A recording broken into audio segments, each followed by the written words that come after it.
પંચમહાલ જિલ્લાના હાલોલના ગોધરા રોડ પર આવેલી વડોદરાના જેસી ગ્રુપ સંચાલિત સાનેલ સ્કૂલ પાસે સીબીએસઈ એફિલિએશન સર્ટિફિકેટ ન હોવા છતાં આ સ્કૂલના સંચાલક દ્વારા રાજ્યના શિક્ષણ વિભાગની આંખોમાં ધૂળ નાખીને સીબીએસઈની સ્કૂલ ચલાવવામાં આવી રહી હોવાનું ધ્યાને આવતા જ પંચમહાલ જિલ્લા શિક્ષણ અધિકારી અને સીબીએસઈ કમિટીએ સ્કૂલમાં તપાસ કરી હતી અને તમામ દસ્તાવેજ કબજે લીધા છે।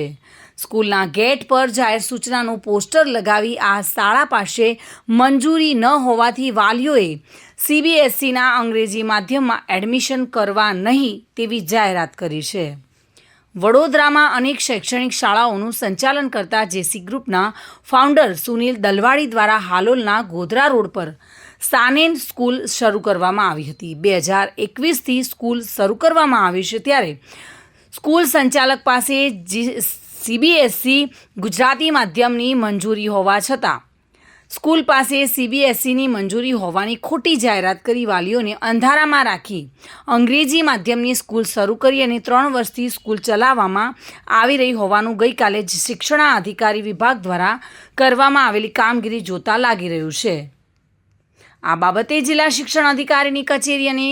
સીએસઈબી તપાસ કમિટી દ્વારા ગઈકાલે શાળામાં તપાસ કરવામાં આવી હતી અને શાળાના દસ્તાવેજો જપ્ત કરી શાળા બહાર જાહેર સૂચના બોર્ડ મારવાની કામગીરી પછી શાળાના સંચાલકોએ આજે ચાલુ પરીક્ષાએ અંગ્રેજી માધ્યમની શાળાનું શૈક્ષણિક કાર્ય શાળાના વોટ્સએપ ગ્રુપમાં વાલીઓને સૂચના આપીને બંધ રાખ્યું હતું। હાલોલ ખાતે સાનેન સ્કૂલ છે, ત્યાં આગળ સીબીએસઈ માટે અમને દરખાસ્ત કરેલી છે, પરંતુ પ્રપોઝ સીબીએસઈના નામે ત્યાં આગળ બાળકોને છે શિક્ષણ કાર્ય ચાલુ રાખેલું છે। એ મામલો ધ્યાને આવતા શાળાને નોટિસ આપેલી છે,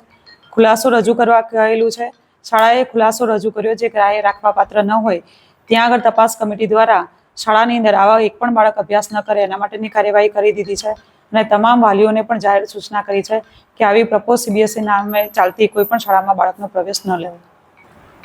ડુપ્લિકેટ આધાર પુરાવો નહીં, પણ પ્રપોઝ સીબીએસઈ નામે અમને જે સ્કૂલો ચાલુ રખાઈ છે એટલે એ બાબતે આપણે આ પ્રકારે તપાસ કમિટી દ્વારા કાર્યવાહી કરી। 3 વર્ષથી આ શાળાના સંચાલકો પ્રપોઝલ સીબીએસઈના નામે રાજ્ય સરકારની એનઓસી મેળવી તેના આધારે બાળકોને સીબીએસઈનું અંગ્રેજી માધ્યમનું શિક્ષણ આપવામાં આવી રહ્યું હોવાનું શિક્ષણ વિભાગની તપાસ દરમિયાન સામે આવ્યું છે અને આ સમગ્ર મામલે જિલ્લા શિક્ષણ અધિકારી ગાયત્રીબેને જણાવ્યું હતું કે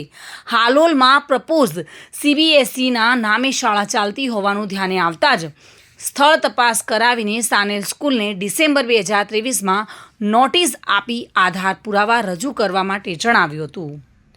કોઈપણ શાળા સીબીએસઈ એફિલિએશન સર્ટિફિકેટ મંજૂરી ન મળે તે પહેલાં પ્રપોઝ સીબીએસઈના નામે શાળા ચાલુ ન રાખી શકે। આ બાબત અત્રે કચેરીને ધ્યાને આવતા જ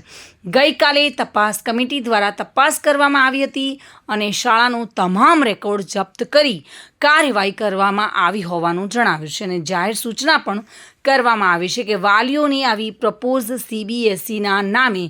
જો કોઈ સ્કૂલ ચાલતી હોય તો ત્યાં બાળકોને પ્રવેશ અપાવવો નહીં। સંજય ગોયલ સાથે bureau report, today Gujarati news.